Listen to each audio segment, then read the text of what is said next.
இதுக்கு முன்னாடி நம்ம தமிழக அரசியலில் நடந்த 2 மிகப்பெரிய தேர்தல்கள், நான் சொல்கிறது 1967 and 1977, அது மாதிரி 2026 அமைய போகுது அப்படின்றத நம்ம ரொம்ப உறுதியாக இருக்கிறோம். முதலேருந்து அதை நம்ம சொல்லிகிட்டு இருக்கிறோம். அந்த 2 மாபெரும் தேர்தல்களில் ஆல்ரெடி தொடர்ந்து வின் பண்ணிட்டு இருந்தவங்களோட அதிகார பலம், அசுர பலம் எல்லாத்தையும் எதிர்த்து நின்று தான் புதுசாக வந்தவங்க ஜெயிச்சிருக்கிறாங்க. எப்படி ஜெயித்தாங்க அப்படின்னு பார்க்கும்போது அது சிம்பிள் லாஜிக் தான். ஊருக்கு ஊர், வீதிக்கு வீதி, வீட்டுக்கு வீடு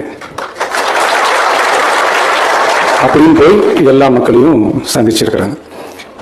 இந்த நேரத்தில் அறிஞர் அண்ணா அவர்கள் சொன்ன அதே விஷயத்தை தான் நானும் இங்கே ரிப்பீட் பண்ணணும்னு ஆசைப்பட்றேன். மக்களிடம் செல், மக்களிடம் இருந்து கற்றுக்கொள், மக்களுடன் வாழ், மக்களுடன் சேர்ந்து திட்டமிடு. இதை சரியாக செஞ்சாலே போதும். ஊருக்கு ஊர், வீதிக்கு வீதி, வீட்டுக்கு வீடு, வெற்றி பேரணியில் தமிழ்நாடு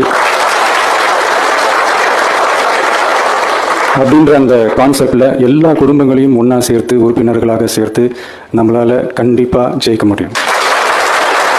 அதனால தான் இந்த ஆப் மை டிவிகே அப்படின்ற இந்த ஆப்பை வந்து இன்றைக்கி நான் அறிமுகப்படுத்துறதுல ரொம்ப சந்தோஷப்படுறேன்.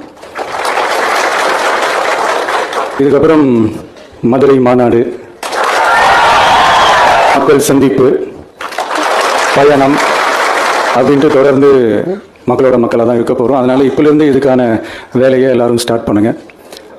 நாம் இருக்கிறோம், நம்ம கூட மக்கள் இருக்கிறாங்க. இதுக்கு மேலே என்ன வேணும்? நல்லதே நடக்கும், நல்லதே நடக்கும், வெற்றி நிச்சயம். தேங்க்யூ.